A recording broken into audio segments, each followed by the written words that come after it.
everyone, today I am going to go ahead and show you how to make some fish curry.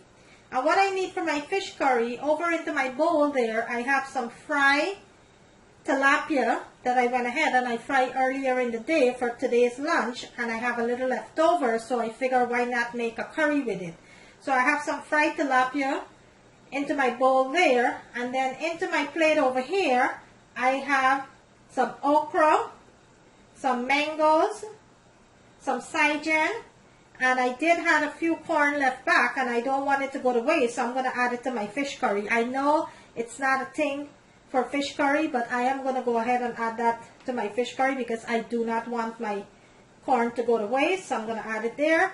Also into my dish over here, I have some scallion, onion, garlic, celery, thyme, basil, and that I have chopped up here with some chili pepper. Also, I have some tomatoes that I chopped up here. And into my dish over here, I have 2 tablespoons of my green seasoning, some ground jeera, garam masala, and curry powder. I am going to list everything into my description screen, the measurement of everything. Also, I will be needing some freshly squeezed coconut milk. And I do have a video how to make freshly squeezed coconut milk. If you don't have freshly squeezed coconut milk, feel free to go ahead and use the package, the box, or the can. It doesn't matter. But I like to use freshly squeezed coconut milk into my fish curry. So into my bowl here, my plate, I have my mangoes, I have my okras, and my saijan. And I'm going to put a little bit of corn. I have my tomatoes, all of my seasoning, and my fish. Let's start with the curry. Over here into my pot, I have 2 tablespoons of olive oil that heating up nicely there.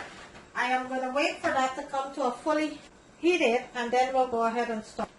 Okay, so my oil is pretty hot there. Let's go ahead and start with the garam masala, the jeera, the curry powder, and my green seasoning mixture.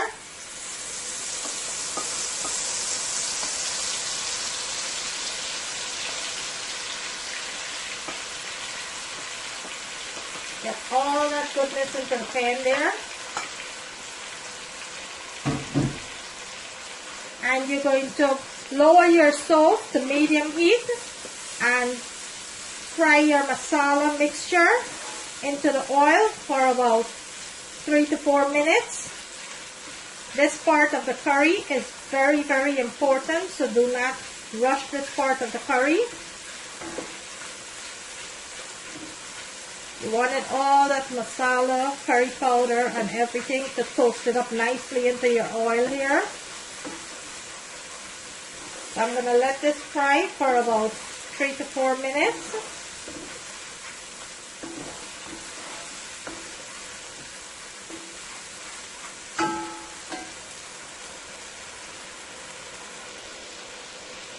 Okay, you're going to keep giving it a toss. It's been frying now for about 3 minutes.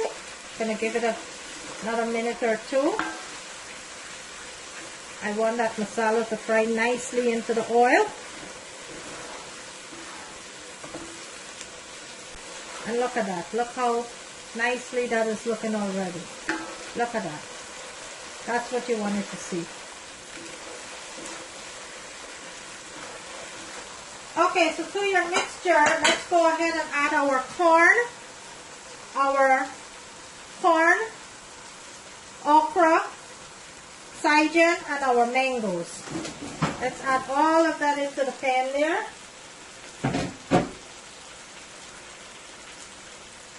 And give this a nice toss here.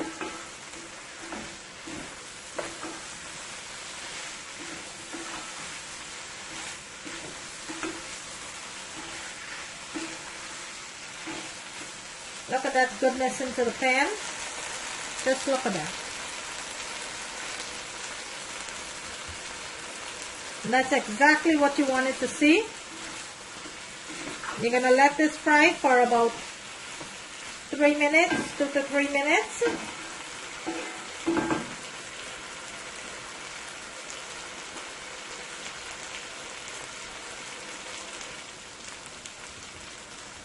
Okay, let's give this a nice toss here. This is cooking up so nicely here. Let's add our coconut milk.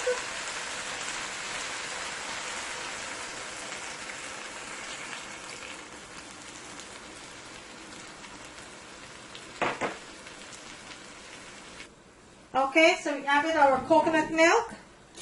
I am going to add 1 teaspoon of garlic powder and 1 teaspoon of salt.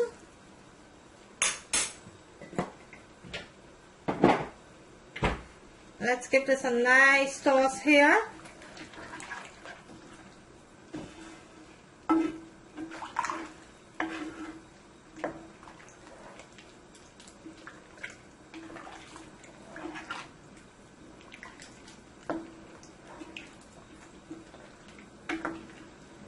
I am going to let this boil for about 10 minutes before I add my fish.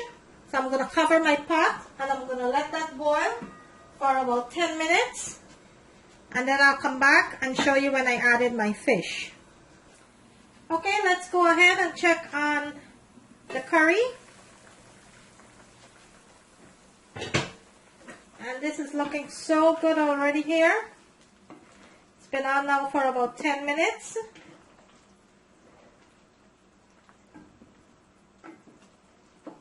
So at this point, let's go ahead and add our fish to the pot. So you're going to just layer your fish nicely into the pot here.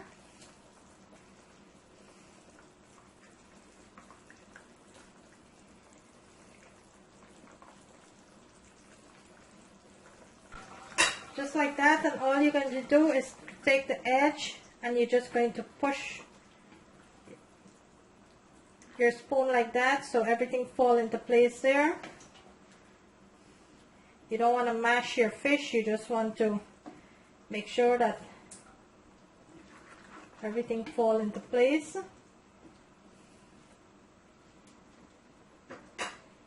And I'm going to let this cook for an additional 5 minutes before I add my seasoning and my tomatoes. I'm going to let that cook for an additional 5 minutes on medium heat. And then I'll come back and show you when I'm adding my seasoning and my tomatoes. Okay, so my fish been cooking now for about 10 minutes since I added the fish. Let's check on that. And this is looking so good already. Don't want my fish to mash, so I'm just going to turn it very lightly here. Let me bring my camera in so you can see what that looks like. Look at that deliciousness. And this fish curry is simmering with coconut milk.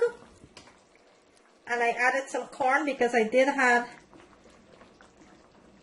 2 corn on the cob, so I decided instead of go to waste, let me just put it into the fish curry. So at this point, let's add our tomatoes and our seasoning. And I'm going to let this cook for an additional 5 minutes with the seasoning and all of the tomatoes. I'm going to let that cook for an additional 5 minutes. And then we'll go ahead and turn our stove off. So right now I'm going to let this simmer for an additional 5 minutes.